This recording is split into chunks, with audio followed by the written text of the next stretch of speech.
तो ज़ूलॉजी वाले पोर्शन के जितने भी आपने डाउट्स उस वीडियो में लिखे थे उनकी ये वीडियो होने वाली है। और वो मेजर कंसेप्ट जहां से आपके 3 नंबर 5 नंबर वाले क्वेश्चन बनने वाले हैं, और वो मेजर कंसेप्ट जिसमें आपकी हालत बहुत ज्यादा टाइट है ह्यूमन रिप्रोडक्शन वाले चैप्टर में, वो करने वाले। तो ये 5 टॉपिक की वीडियो आपको ये वाली मिल रही है। तो इस वीडियो को पूरा देखना है ताकि आपके डाउट्स क्लियर हो जाए, कि दिमाग में सब बस जाएगा, ये गारंटी है मेरी, अगर आप कंसंट्रेशन से सुनोगे तो। Hello bio troopers, welcome to NCERT NEET अड्डा 24/7। मेरा नाम है Bharti and I am your biology educator.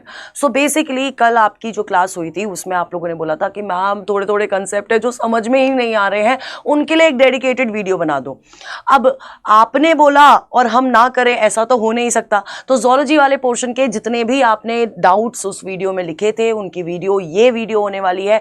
यानी कि वो मेजर कंसेप्ट जहां से क्वेश्चन आने ही आने हैं, और वो मेजर कंसेप्ट जहां से आपके 3 नंबर 5 नंबर वाले क्वेश्चन बनने वाले हैं, और वो मेजर कंसेप्ट जिसमें आपकी हालत बहुत ज्यादा टाइट है, वो सारे मेजर कंसेप्ट मैं अभी इस वीडियो में आपको क्लियर करने वाली हूं। हम लोग कुछ कंसेप्ट उठाने वाले हैं, जैसे फॉर एग्जांपल हम लोग ART उठाने वाले हैं, हम लोग उसके बाद उठाने वाले रिस्ट्रिक्शन एंजाइम के बारे में पढ़ेंगे, इंसर्शनल इनएक्टिवेशन करने वाले हैं, ठीक है। इसके अलावा BT कॉटन हम लोग करने वाले हैं, और जितने भी हार्मोनल कंट्रोल्स हैं आपके ह्यूमन रिप्रोडक्शन वाले चैप्टर में, वो करने वाले। तो ये 5 टॉपिक की वीडियो आपको ये वाली मिल रही है। तो इस वीडियो को पूरा देखना है ताकि आपके डाउट्स क्लियर हो जाए। एंड मोमेंट में क्रिस्प रहेगी वीडियो, लेकिन आपके दिमाग में सब बस जाएगा, ये गारंटी है मेरी, अगर आप कंसंट्रेशन से सुनोगे तो, ठीक है। तो let's start without wasting time. बिना टाइम वेस्ट करे अपन लोग स्टार्ट करते हैं विद ART, ठीक है। सबसे पहले हम लोग ART टेक्निक से स्टार्ट करते हैं। जब मैं बेटा ART बोलती हूं, ART क्या है? It is the assisted reproductive technology. क्या है भैया? ये क्या है? असिस्टेड रिप्रोडक्टिव टेक्नोलॉजी है। अब असिस्टेड रिप्रोडक्टिव टेक्नोलॉजी का मतलब क्या है? इसका मतलब ये है कि ये वो टेक्नोलॉजी है जिसको हम लोग यूज कर रहे हैं इनफर्टिलिटी के केसेस में, है ना। इनफर्टिलिटी को क्योर करने के लिए हम लोग ART टेक्निक्स यूज करते हैं। अब जब सबसे पहली मैं ART टेक्निक की बात करती हूं, हम लोग पढ़ते हैं टेस्ट ट्यूब बेबी के बारे में। बहुत जानी पहचानी टेक्निक है ना, बहुत नाम सुना होगा टेस्ट ट्यूब बेबी, या फिर इन विट्रो फर्टिलाइजेशन, है ना, इन विट्रो फर्टिलाइजेशन। अब आपको एक चीज जो बहुत मेजरली याद रखनी है, इन विट्रो का मतलब होता है जब फर्टिलाइजेशन विमेन की बॉडी के अंदर हो रही है, ठीक है। फर्टिलाइजेशन कहां हो रही है? फर्टिलाइजेशन कहां हो रही है? विमेन की बॉडी के अंदर हो रही है, इनसाइड दी बॉडी हो रही है, तो वो इन विट्रो फर्टिलाइजेशन होता है। तो टेस्ट ट्यूब बेबी में हम लोग क्या करते हैं, देखो अब ध्यान से सुनना। हमने एग लिया, हमने स्पर्म लिया, है ना, हमने एग लिया और हमने स्पर्म लिया, इन दोनों को बेटा जी फ्यूज कराया बाहर लैब में कहां पर? टेस्ट ट्यूब के अंदर, ठीक है। और फिर इसको ग्रो करवाओगे तो यहां पर जाइगोट बनेगा। जाइगोट में क्या होगी? सेल डिविजन्स होंगी, है ना। सेल डिवीजन में आपका 8 ब्लास्टोमेयर वाली स्टेज आई, ठीक है। क्या आई बेटा? 8 ब्लास्टोमेयर या 8 सेल स्टेज आई। जब 8 सेल स्टेज आई और तब आपने अगर इसको फेलोपियन ट्यूब में ट्रांसफर कर दिया, है ना, तब आपने इसको फेलोपियन ट्यूब में ट्रांसफर कर दिया, तो उस प्रोसेस को हम लोगों ने बोला जिफ्ट बोला, है ना, जाइगोट इंट्राफेलोपियन ट्रांसफर, ठीक है। तब हमने इसको क्या बोला? जिफ्ट बोला। अब यही चीज अगर मैं आगे बढ़ाती हूं, मानो 8 ब्लास्टोमेयर पे हमें टाइम नहीं मिला, हम ट्रांसफर नहीं कर पाए, है ना। अब इसके ऊपर अगर अबव दिस स्टेज, जैसे कि 16 ब्लास्टोमेयर वाली 16 सेल स्टेज आई, और 16 सेल स्टेज को हम लोग फेलोपियन ट्यूब में ट्रांसफर नहीं कर रहे हैं, हम लोग कहां ट्रांसफर कर दिया? यूट्रस में ट्रांसफर कर दिया। तो इस टेक्निक को हम लोग एम्ब्रियो ट्रांसफर बोलते हैं, या फिर इंट्रा यूट्रीन ट्रांसफर बोलते हैं। क्यों? क्योंकि यहां पर क्या हुआ है, आपका एम्ब्रियो हमने यूट्रस के अंदर ट्रांसफर करा है। तो यहां पर मैंने आपको बेसिकली 3 टेक्निक बता दी। मैंने आपको बता दिया है मैंने आपको क्या बता दिया है, मैंने आपको जिफ्ट बता दिया है, मैंने आपको एम्ब्रियो ट्रांसफर और इंट्रा यूट्रीन ट्रांसफर बता दिया है, ठीक है। पहले दो केस तो ये हो गए। अब मैंने क्या करा, अब यार मतलब एक तो ये सिनेरियो हो गया। अब मैंने क्या करा, अब बेटा जी एक विमेन है, सुन के जाओ, सुनो पूरी वीडियो देखना, पिटाई खा जाओगे वरना। एक विमेन है जो कि ये कांट प्रोड्यूस एग, ये एग प्रोड्यूस नहीं कर पा रही है, ठीक है, ये एग प्रोड्यूस नहीं कर पा रही है। जब ये एग प्रोड्यूस नहीं कर पाएगी बेटा जी, तो हम लोग को क्या करना है, हम लोगों को ये पता लगाना है कि क्या ये कंसीव कर सकती है, क्या ये बेबी का ध्यान रख सकती है। तो बिल्कुल ध्यान रख सकती है।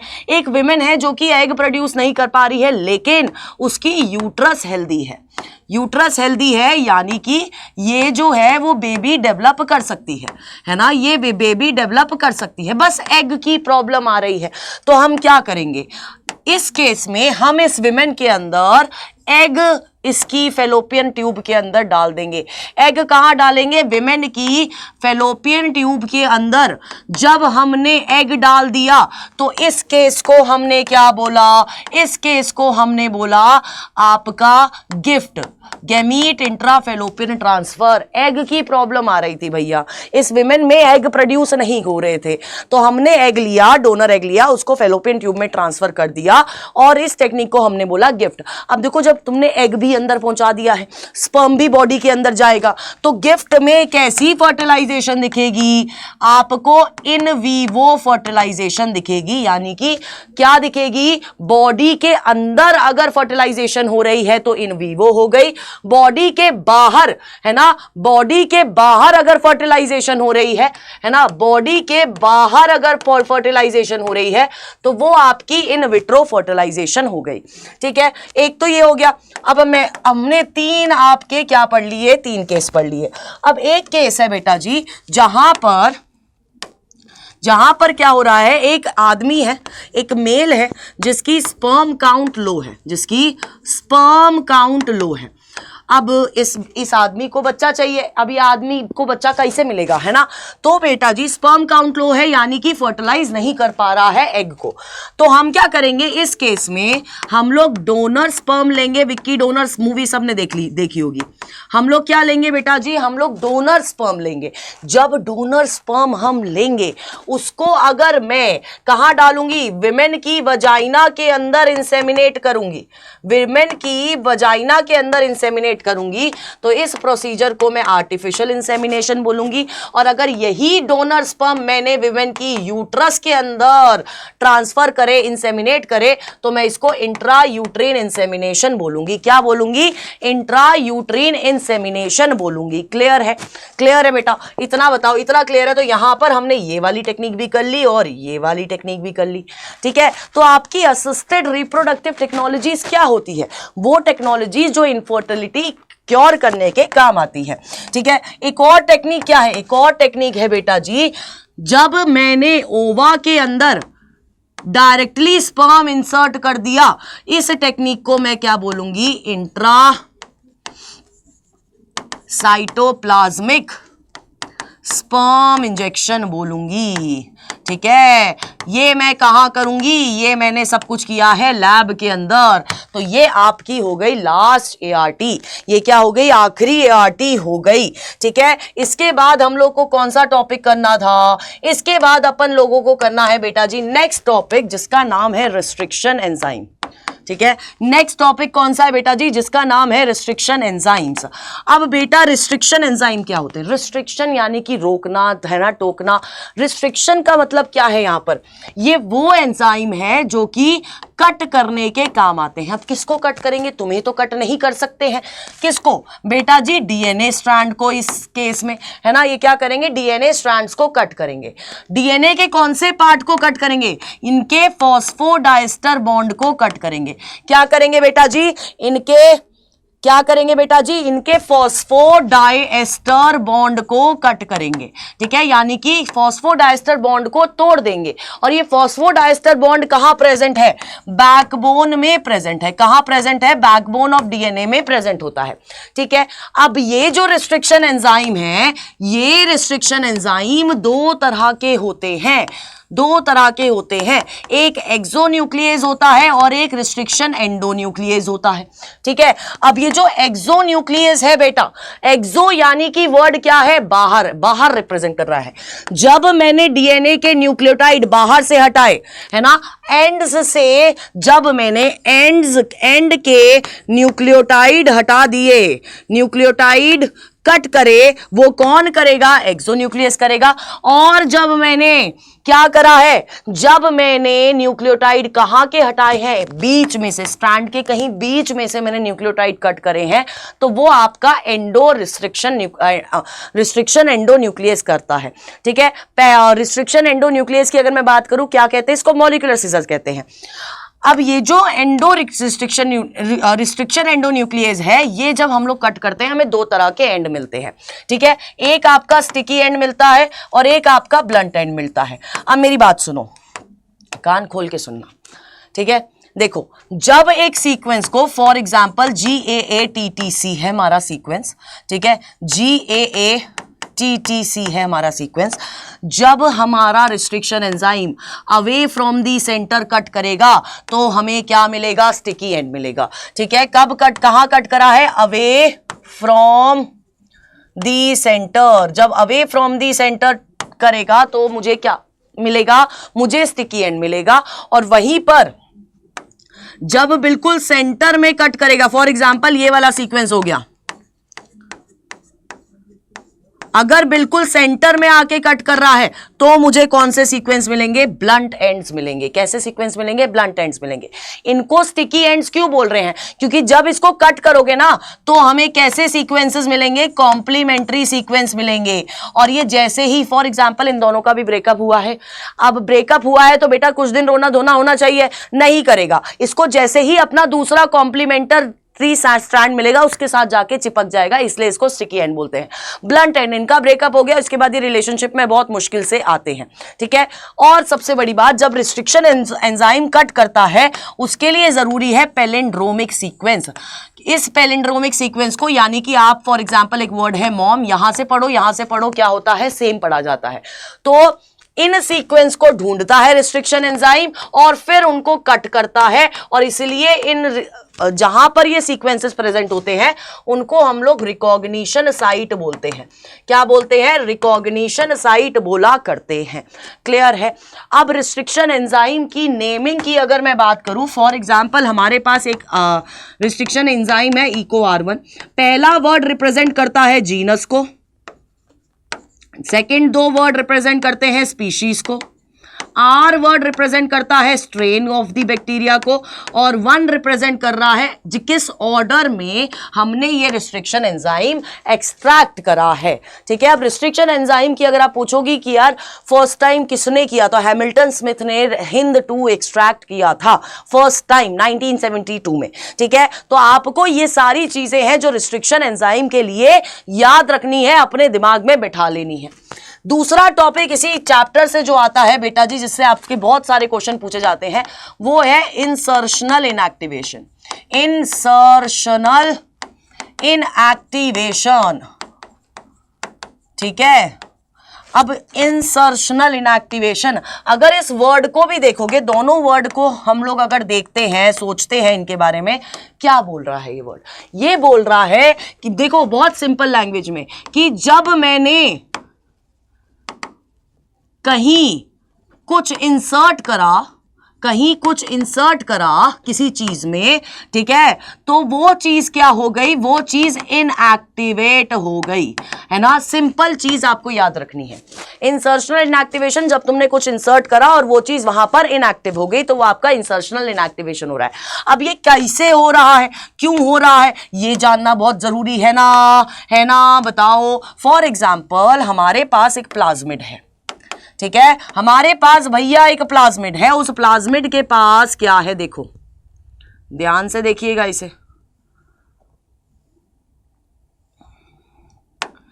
इस प्लाज्मिड के पास बेटा दो आपकी एंटीबायोटिक रेजिस्टेंस जीन है।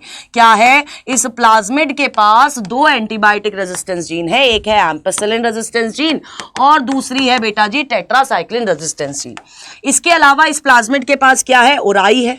ठीक है, इस प्लाज्मिड के पास क्या है? ओराई है। ओराई वो रीजन है जहां पर क्या है बेटा जी आपका रेप्लिकेशन इनिशिएट होती है और इस पे आपके प्लाज्मिड की कॉपी नंबर भी डिपेंड करती है। ठीक है, अब मेरी बात सुनो ध्यान से। अब इंसर्शनल इनएक्टिवेशन में क्या हुआ?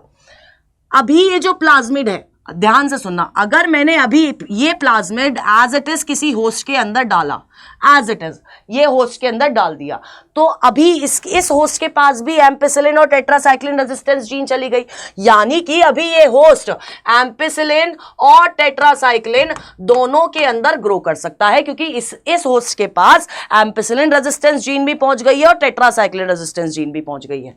लेकिन बेटा मैं शैतान हूं, मैंने क्या करा, थोड़ी देर बाद टेट्रासाइक्लिन में एक डिजायरेबल जीन डाल दी।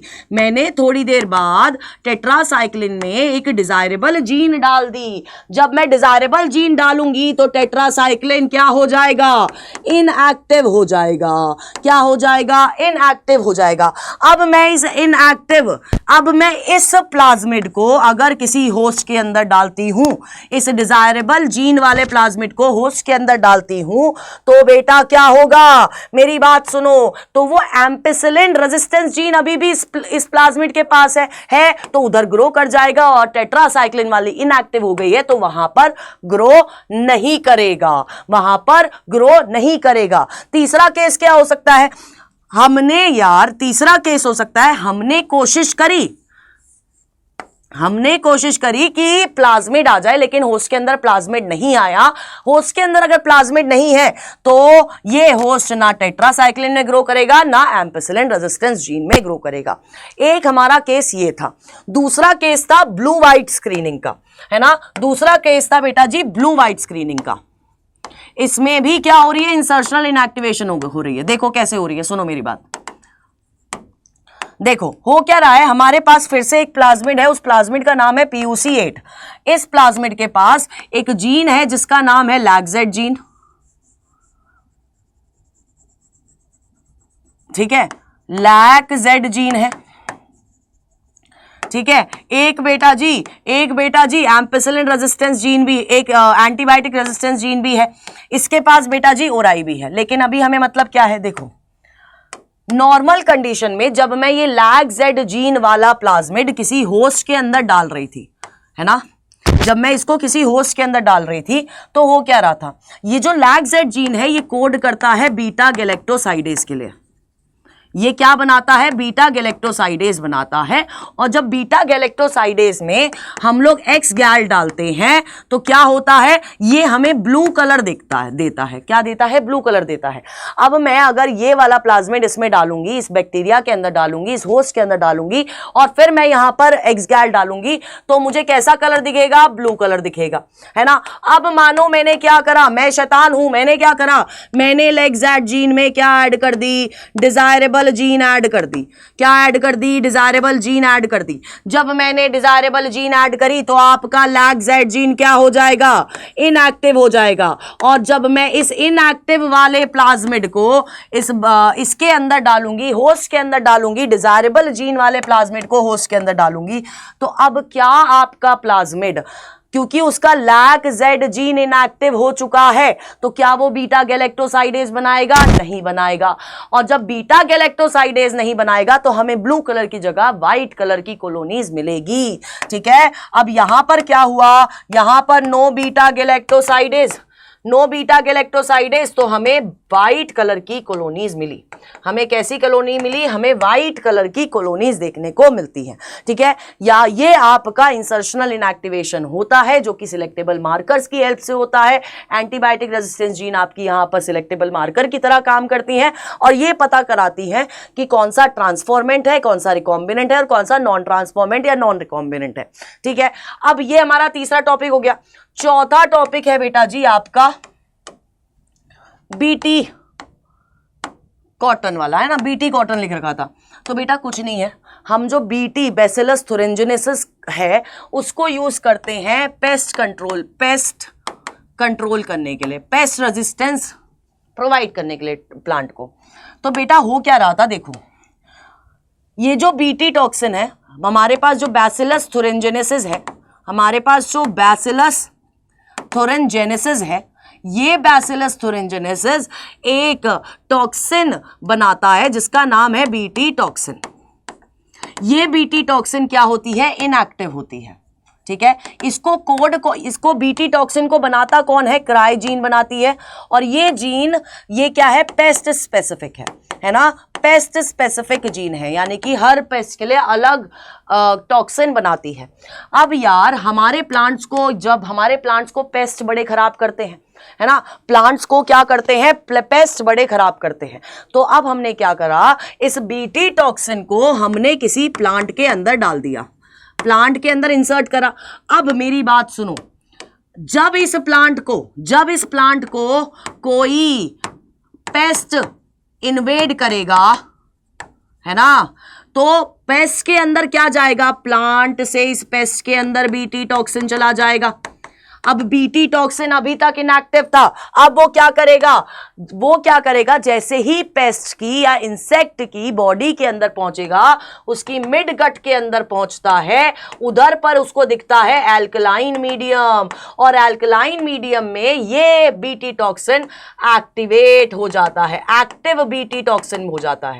अब ये एक्टिव हो गया है, टॉक्सिन है भैया, क्या करेगा, मिड गट की एपिथेलियम पर चिपक जाएगा। जब ये उधर चिपक जाएगा तो वहां पर बहुत पोर्स क्रिएट करेगा, पोर्स के वजह से स्वेलिंग आएगी, और स्वेलिंग के बाद एक पॉइंट के बाद लाइसिस हो जाएगी, यानी कि इंसेक्ट मर जाएगा, फट जाएगा। इस तरह से ये बीटी टॉक्सिन एक प्लांट को पेस्ट रेजिस्टेंस बनाता है। क्लियर हुआ। This was the topic, 4th topic. और 5th टॉपिक है बेटा जी आपके हार्मोनल कंट्रोल, ह्यूमन रिप्रोडक्शन वाले चैप्टर के, हार्मोनल कंट्रोल। अब मेरी बात सुनो, सबसे पहले बात कर रहे हैं स्पर्मेटोजेनेसिस में क्या क्या हार्मोनल कंट्रोल हो रहे हैं। कुछ नहीं है बेटा, हमारे पास क्या है, हमारे पास एक हाइपोथैलेमस भैया है, ये स्पर्मेटोजेनेसिस का ग्राफ है। ये क्या करता है, जीएनआरएच भेजता है, जीएनआरएच जाता है किसके पास, एंटीरियर पिट्यूटरी के पास जाएगा। किसके पास जाएगा, एंटीरियर पिट्यूटरी के पास जाएगा, ठीक है। ये एंटीरियर पिट्यूटरी क्या करेगी, 2 हार्मोन रिलीज करती है, एलएच और एफएसएच। एलएच जाता है लेडिक सेल्स के पास, और एफएसएच जाता है किसके पास बेटा जी, आपके सर्टोली सेल्स के पास, ठीक है। अब क्या होगा, लेडिक सेल्स क्या करते हैं, टेस्टोस्टेरोन रिलीज कराते हैं, सर्टोली सेल नरिशमेंट करते हैं, और यानी कि स्पर्मियोजेनेसिस करवाते हैं। अब कभी कभी क्या होती है, मेल की बॉडी के अंदर स्पर्मियोजेनेसिस एक्सेस में हो जाती है। अगर ये एक्सेस में होगी तो आपका सर्टोली सेल एक हार्मोन रिलीज करेगा, इनहिबिन, और ये इनहिबिन जाके एंटीरियर पिट्यूटरी को नेगेटिव फीडबैक देगा। नेगेटिव फीडबैक का मतलब होता है कि किसी चीज को रोकने का फीडबैक दे रहा है। पॉजिटिव फीडबैक देता होता है जब किसी चीज को बढ़ाने का फीडबैक दिया जाता है।